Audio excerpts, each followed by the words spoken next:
Salut à tous! Alors aujourd'hui on se retrouve dans cette nouvelle vidéo pour la plantation de ma forêt comestible. Enfin forêt pour l'instant c'est un bien grand mot puisque c'est juste une zone de mon terrain où j'ai des petites tiges qui ressortent un petit peu de partout. Mais bon voilà, le but c'est d'ici quelques dizaines d'années que cette zone en fin de compte devienne une forêt comestible. Alors avant de vous dire le nombre d'arbres que j'ai plantés, parce que vous allez me prendre un petit peu pour une folle, il faut savoir en fin de compte que ce projet-là, je l'ai depuis bien avant en fin de compte de m'installer sur le terrain. C'est quelque chose que j'avais budgétisé. Et donc c'est d'ailleurs la dernière petite enveloppe qui me restait à dépenser de mon installation. Pour la simple et bonne raison, comme vous le savez, c'est que je suis quelqu'un qui adore les fruits. Et du coup, c'était une des premières choses que je voulais planter sur mon terrain. J'avais déjà réussi à faire partir des fruitiers à base de noyaux, etc. Je sais que ça marche plutôt bien, mais comme vous le savez, moi j'ai un climat montagnard, très froid.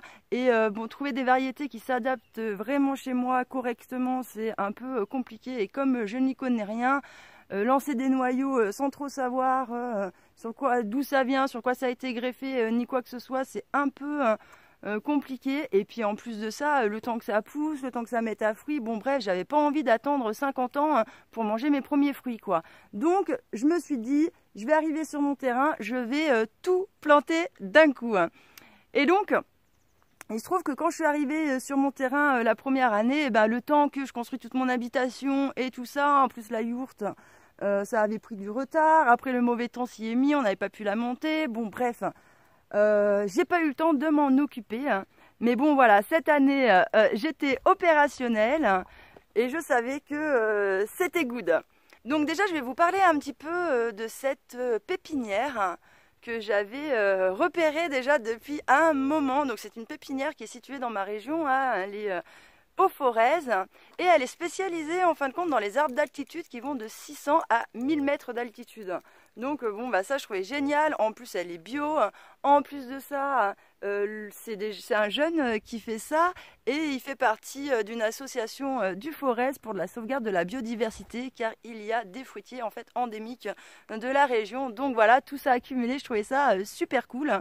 En plus de ça, comme c'est le même climat que chez moi, je me dis déjà les arbres ont déjà l'habitude de ce qu'ils vont vivre chez moi, donc franchement c'est nickel. Et puis ce qui a été top, c'est que j'ai pu discuter avec lui, lui dire voilà, moi je voudrais tout ça, mais je sais pas si c'est possible chez moi. Et il y a des choses, il m'a dit ça va être un peu compliqué, sauf si vraiment c'est abrité du vent, etc., comme les plaques miniers, comme les amandiers, etc. Je me suis dit, je vais pas prendre le risque de prendre des arbres où j'ai un doute pour les perdre après derrière.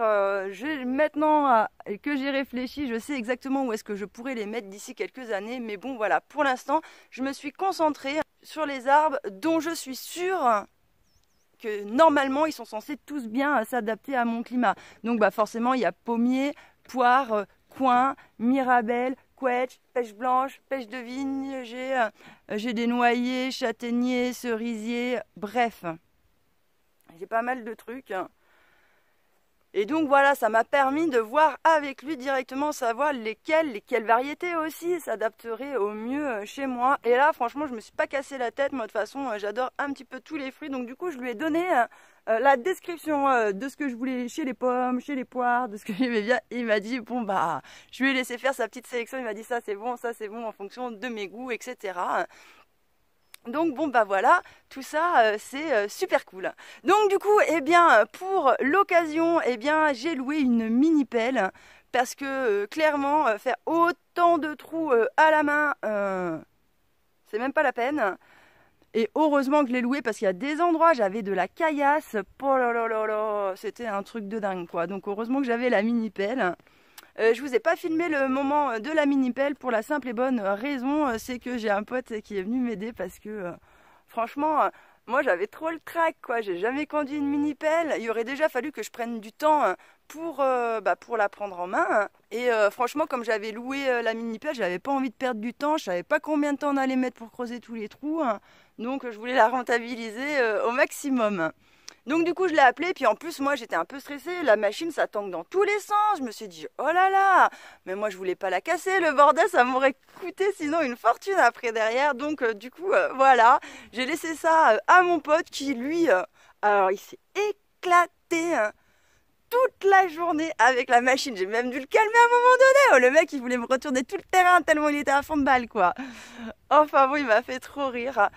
Donc ce que je vais faire, c'est que je vais vous montrer des images qui vont suivre, mais comme j'ai dû refaire plusieurs fois le montage, etc., bon bah ça va être ma tête avec, ça va être une voix off avec les anciennes images, parce que bien c'est les seules images que j'avais. Et donc bon bah comme vous pouvez voir, bien le terrain il était clairement miné, et donc je ne sais pas si vous arrivez à vous rendre compte, mais avec le nombre de trous qu'il y a, vous pouvez imaginer un petit peu la tâche. Donc du coup, il se trouve que j'ai commandé en tout 55 arbres fruitiers.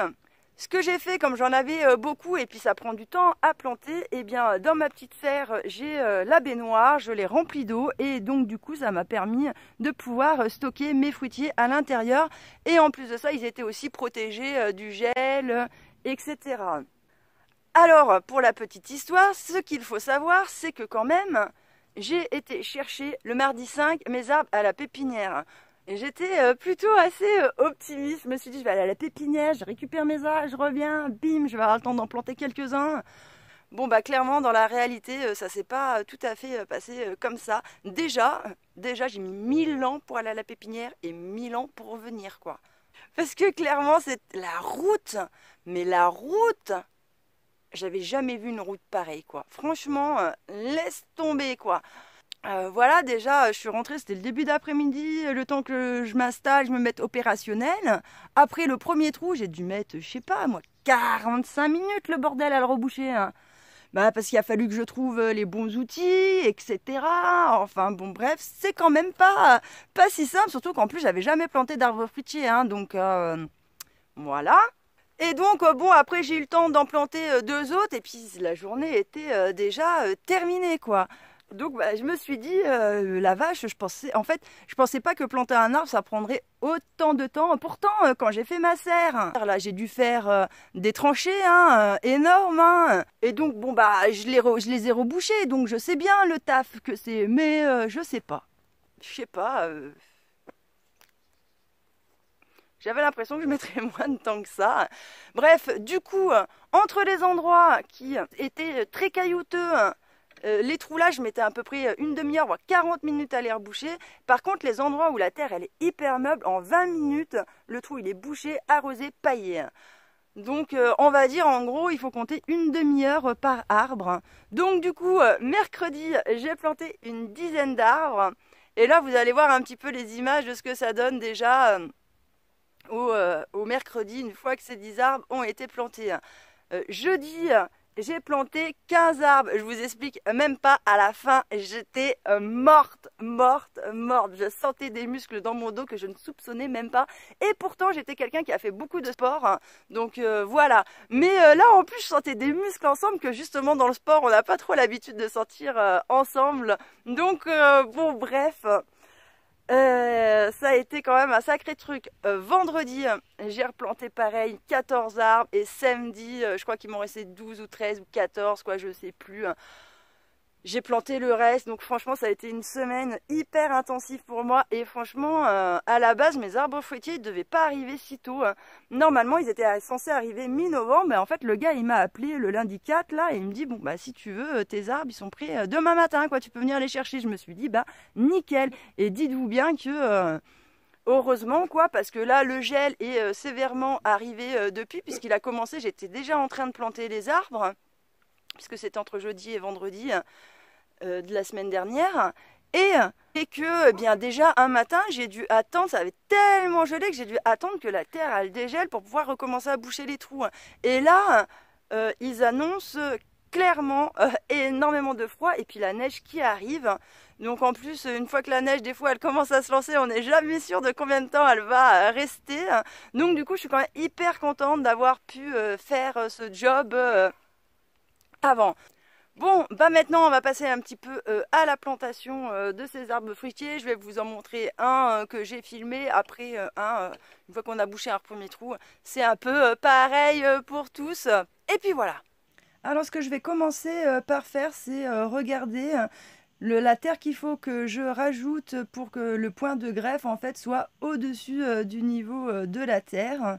Et comme ça, après, derrière, j'ai plus qu'à reboucher un petit peu le trou. Je vérifie que mon arbre, que le point de greffe soit bien au-dessus de la terre.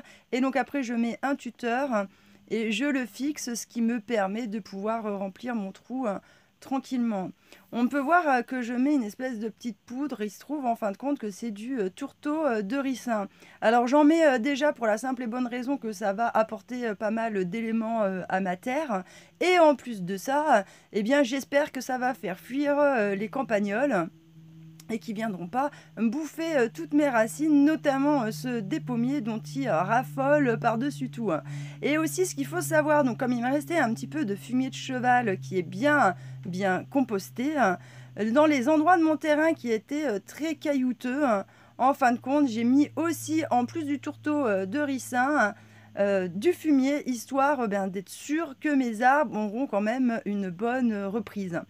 On peut voir que de temps en temps, j'attrape l'arbre et je le secoue un petit peu. Ça, j'ai vu ça sur Internet, que c'est pas mal de le secouer, ce qui fait que la terre, elle rentre un petit peu dans les interstices, là où il y a les racines, et puis qu'apparemment, ce serait pas mal. Enfin, bon, bref, du coup, après... je fais quand même une espèce de petite cuvette afin que quand je vais venir arroser ou après quand il va pleuvoir et tout ça, et bien que l'eau se concentre au niveau des racines. Et puis après je viens pailler généreusement le tout. Et puis après, voilà, c'est terminé, la plantation est enfin faite. Et puis maintenant je vais pouvoir vous montrer ce qu'il en est dans sa totalité. Et donc là, je commence par vous montrer toute la caillasse que j'ai sortie. J'ai essayé de faire des petits tas un petit peu de partout. Et comme ça, après, je vais pouvoir les utiliser ailleurs. Et donc, bon, voilà, tous mes petits arbres qui sont plantés. Franchement, je vous jure, mais comment je suis trop fière de moi, quoi. J'aurais jamais cru que j'aurais été capable de planter autant d'arbres en fin de compte. Toute seule, et du coup franchement ça fait plaisir. Voilà, donc bon pour l'instant vraiment c'est que les arbres fruitiers. Après j'ai l'intention de rajouter dedans des noisetiers, des framboisiers, des baies de mai, enfin bon bref, la totale, histoire que vraiment ça fasse une forêt comestible. Et donc je suis trop heureuse de voir tous ces arbres plantés, et maintenant j'ai trop hâte, mais tellement hâte d'être au printemps prochain pour voir tout ça sortir, ces feuilles.